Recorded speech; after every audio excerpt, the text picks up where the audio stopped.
Agriculture is described as the backbone of Uganda's economy, employing 75% of the country's population and contributes 70% of the country's export earnings, and is also the major source of income to most households, especially in rural settings. However, this core sector of Uganda's economy has been hit hard by climate change that is characterized with long periods of drought and sometimes unexpected heavy downpour.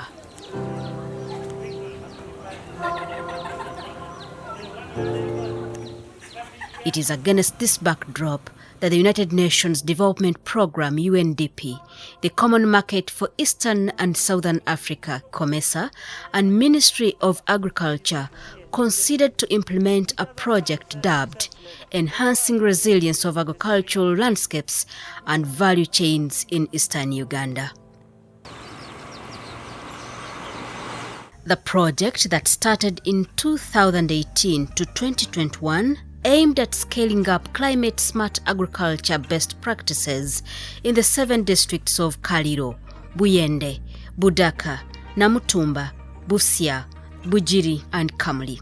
But if not mitigated, the negative effects of climate change pose a threat to the food security in the country. So what can we do? And I think we have to take local actions. Whilst we're talking globally, let's take local actions. And when there is a drought, our food security is compromised. So what does it mean? All of us collectively need to take action, shared responsibility. Enhancing Resilience of Agricultural Landscapes and Value Chains in Eastern Uganda project focused on working with farmer cooperatives and selected primary schools. The aim was to make farmers and schools improve on land productivity through adoption of climate-smart agricultural best practices, with the overall goal of increasing farmers' incomes and the welfare of school-going children. Uganda is one of the countries that has submitted its national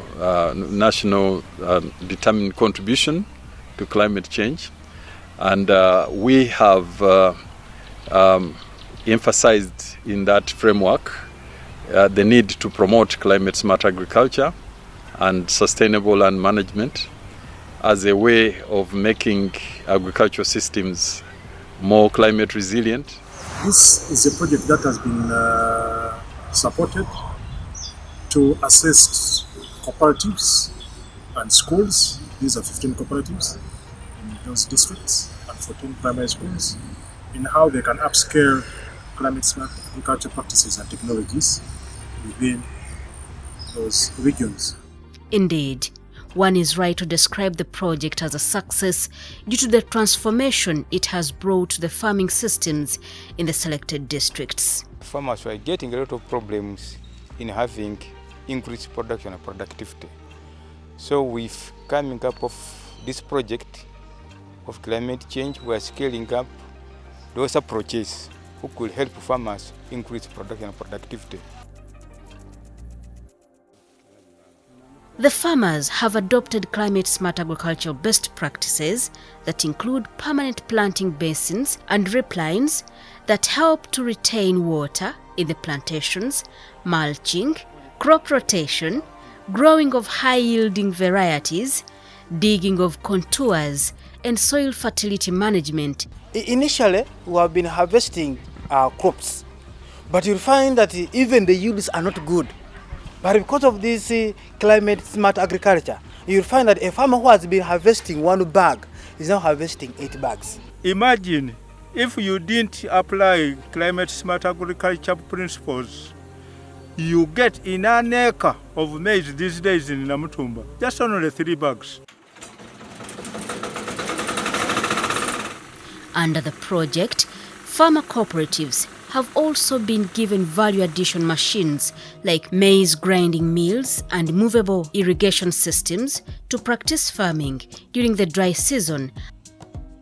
The closure of schools due to COVID-19 partly affected the implementation of the project in some districts. We always work hand in hand, teachers together with the children. But because of COVID, even if you try right now to call a child, let us go and continue with this practice of ours. Children are discouraged.